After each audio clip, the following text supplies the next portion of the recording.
Hey everyone, it's Dale from Press to Cook, and today we're diving into something super practical, yet often overlooked, the ultimate Ninja blender cleaning and maintenance guide. We all love whipping up those delicious smoothies, sauces and soups, but what happens when it's time to clean up? Yeah, not so fun, right? But don't worry, I've got you covered with some simple tips and tricks to keep your Ninja blender sparkling clean and running smoothly. Before we jump in, make sure to hit that like button and subscribe to the channel for more awesome cooking hacks and kitchen tips.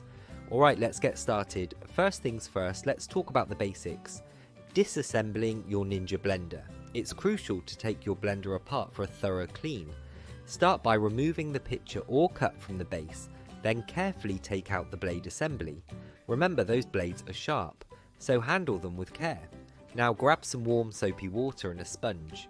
Wash the pitcher or cup thoroughly, paying special attention to any stubborn residue. For the blades, I recommend using a small brush or an old toothbrush to get into those nooks and crannies.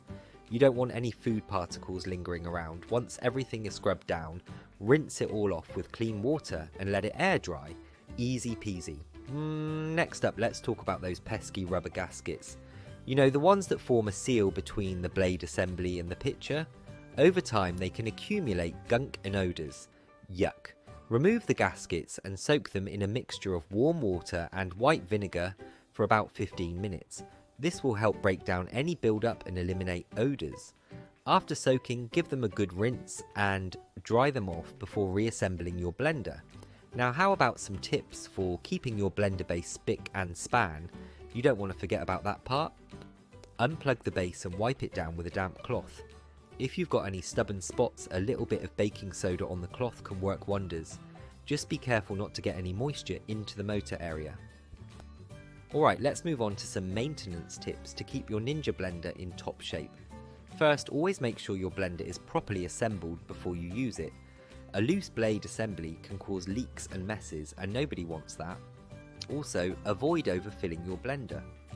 There's usually a max fill line for a reason. Going over it can strain the motor and reduce the lifespan of your blender. Another great tip is to blend softer items first, then gradually add harder ingredients. This helps ease the load on the motor and ensures a smoother blend. And don't forget to pulse. Using the pulse function can help break down tough ingredients without overworking the motor. Now let's talk about storage. When you're not using your Ninja blender, store it with the lid off to allow air to circulate. This prevents any lingering odours and keeps your blender fresh. If you're planning to store it for an extended period, make sure everything is completely dry to avoid mould and mildew. Alright folks, there you have it, the ultimate Ninja blender cleaning and maintenance guide. I hope these tips help you keep your blender in tip-top shape, making all your culinary creations a breeze. If you found this video helpful, don't forget to give it a thumbs up and hit that subscribe button for more kitchen wisdom from yours truly, Dale at Press to Cook. And hey, if you've got any other blender cleaning tips, drop them in the comments below. Thanks for watching and happy blending.